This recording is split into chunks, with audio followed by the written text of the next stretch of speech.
बाईनं comment टाकली होती, आता मला मोबाईल नाही तर ते सोबतचे सांगते. तुमच्या कीर्तनाला एक कमेंट आली. एक बाई म्हणली, महाराज माझा नवरा पाया पडायच्या लायकीचा नाही, माझा नवरा पाया पडायच्या लायकीचा नाही, तो इतका नालायक आहे.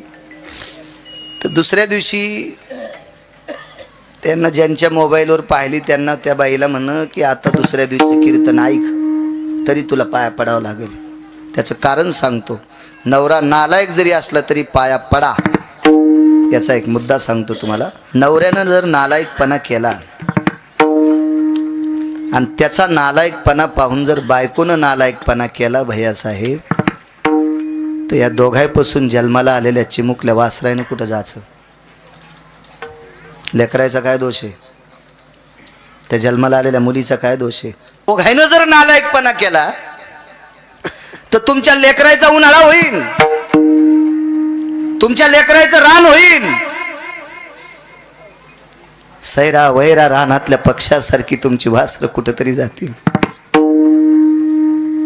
म्हणून नालायक नवऱ्याच्या पाया पडा. याचा अर्थ आहे तुम्ही लिंता घ्या.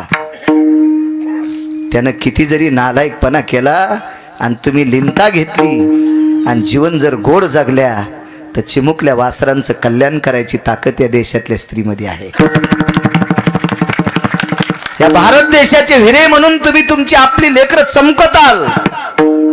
आणि नवऱ्यानं बायकोनं दोघांना जरी नालायकपणा केला तर हे निष्पाप वासर या इंटरनेट जगातल्या वाहटोळीत हुरपाळून जातील.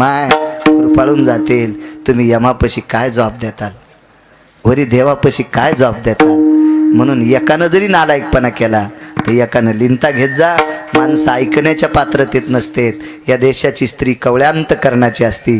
तुम्ही ऐकू शकतात माझं, म्हणून मी तुम्हाला पायाला हात लावून विनंती करतो. आपला संसार मोठा, आपली लेकरं जर मोठी करायची असतील तर कधी कधी नालायकाचा, ठीक आहे, मायबापाचं नाव करण्यासाठी तुम्ही जीवन जगता, त्याबद्दल दुमत नाही, पण आपल्या लेकरांसाठी कधी लहानपणा घेत जा.